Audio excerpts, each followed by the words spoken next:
시편 14편. 어리석은 자는 그 마음에 이르기를 하나님이 없다 하도다. 저희는 부패하고 소행이 가증하여 선을 행하는 자가 없도다. 여호와께서 하늘에서 인생을 굽어 살피사 지각이 있어 하나님을 찾는 자가 있는가 보려 하신즉 다 치우쳤으며 함께 더러운 자가 되고 선을 행하는 자가 없으니 하나도 없도다. 죄악을 행하는 자는 다 무지하뇨. 저희가 떡 먹듯이 내 백성을 먹으면서 여호와를 부르지 아니하는도다. 저희가 거기서 두려워하고 두려워하였으니 하나님이 의인의 세대에 계심이로다. 너희가 가난한 자의 경영을 부끄럽게 하나 오직 여호와는 그 피난처가 되시도다. 이스라엘의 구원이 시온에서 나오기를 원하도다. 여호와께서 그 백성의 포로된 것을 돌이키실 때에 야곱이 즐거워하고 이스라엘이 기뻐하리로다. 오늘의 묵상. 이 시편은 인류 역사상 가장 어리석은 말로 시작됩니다. 하나님이 없다. 이는 마치 햇빛 아래 서서 태양이 없다고 말하는 것과 같은 어리석음입니다. 스펄전 목사님은 이를 마음의 무신론이라고 불렀습니다. 머리로는 알지만 마음으로는 부인하는 것입니다. 흥미롭게도 성경은 어리석은 자는 그의 마음에 이르기를 하고 말합니다. 입으로는 말하지 못하지만 마음으로는 그렇게 생각한다는 뜻입니다. 왜냐하면 하나님의 존재를 완전히 부인하는 것은 너무나 터무니없기 때문입니다. 마치 자신의 존재를 부인하는 것과 같습니다. 그들은 부패하고 그 행실이 가증하니 이는 원인과 결과의 관계를 보여줍니다. 하나님을 부인하는 것이 먼저이고 부패한 행실이 그 결과입니다. 마치 전선을 끊어놓고 전기가 안 온다고 하는 것과 같습니다. 하나님과의 관계를 끊어놓고 도덕적 전력이 공급되지 않는 것입니다. 2절에서 놀라운 장면이 펼쳐집니다. 여호와께서 하늘에서 인생을 굽어보사. 이는 마치 높은 산 꼭대기에서 계곡을 내려다보는 것과 같습니다. 하나님의 관점에서 보면 인간의 모든 행위가 한눈에 들어옵니다. 하나님은 마치 잃어버린 동전을 찾는 여인처럼 지각이 있어 하나님을 찾는 자가 있는가 보려 하십니다.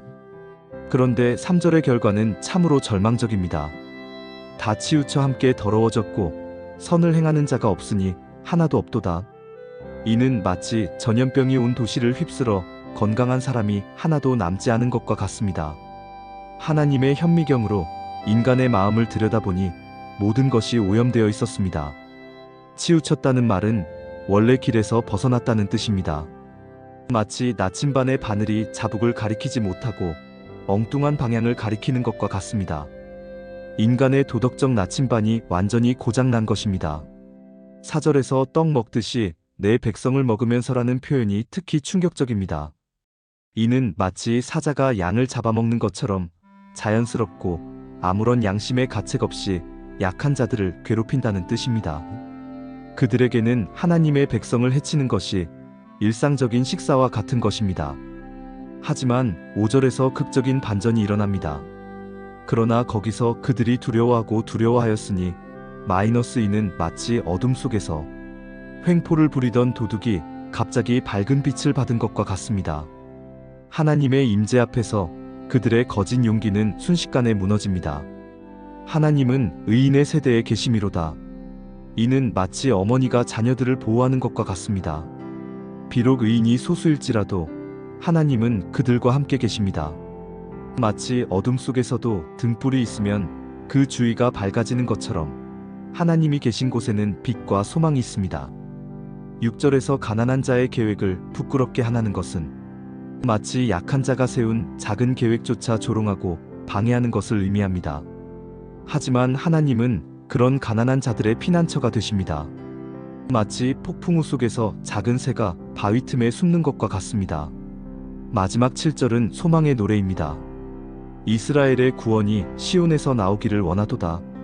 이는 마치 긴 겨울을 견딘 농부가 봄의 전령을 기다리는 것과 같습니다. 비록 지금은 어둠과 절망이 가득하지만 반드시 시온에서 구원이 나올 것이라는 확신입니다. 여호와께서 그의 백성의 포로된 것을 돌이키실 때에 이는 단순히 바벨론 포로에서의 해방만을 의미하지 않습니다.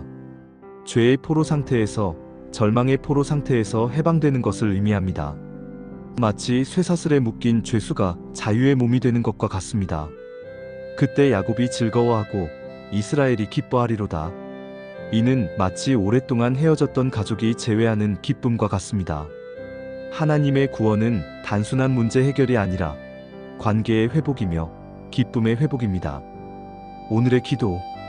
거룩하신 하나님 아버지, 우리는 이 시편을 통해 인간의 어리석음과 타락의 깊이를 깨닫습니다. 하나님이 없다고 마음으로 말하는 어리석음이 얼마나 큰 것인지, 그리고 그로 인해 얼마나 부패하고 가증한 행실이 나오는지 보게 됩니다. 주님, 우리도 때로는 입술로는 주님을 시인하면서도 마음으로는 주님이 계시지 않는 것처럼 살아갈 때가 있습니다. 우리의 도덕적 나침반이 고장나서 엉뚱한 방향을 가리킬 때가 있습니다. 용서해 주시옵소서.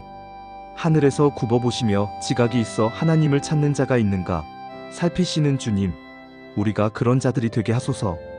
비록 이 세상에는 선을 행하는 자가 하나도 없을지라도 주님의 은혜로 우리만큼은 주님을 찾고 주님의 뜻대로 살아가는 자들이 되게 하소서. 떡 먹듯이 주님의 백성을 해치는 악인들이 있을지라도 주님께서 의인의 세대와 함께 계시다는 약속을 믿습니다. 우리가 가난하고 약할지라도 주님이 우리의 피난처가 되어 주심을 감사드립니다. 시온에서 나올 구원을 소망하며 기다리게 하소서. 주님께서 포로된 것을 돌이키실 그날을 기대하며 미리 야곱처럼 즐거워하고 이스라엘처럼 기뻐하게 하소서. 우리 자신의 의로는 아무것도 할 수 없지만 주님의 은혜로 새로운 피조물이 되게 하소서. 예수님의 이름으로 간절히 기도드립니다. 아멘.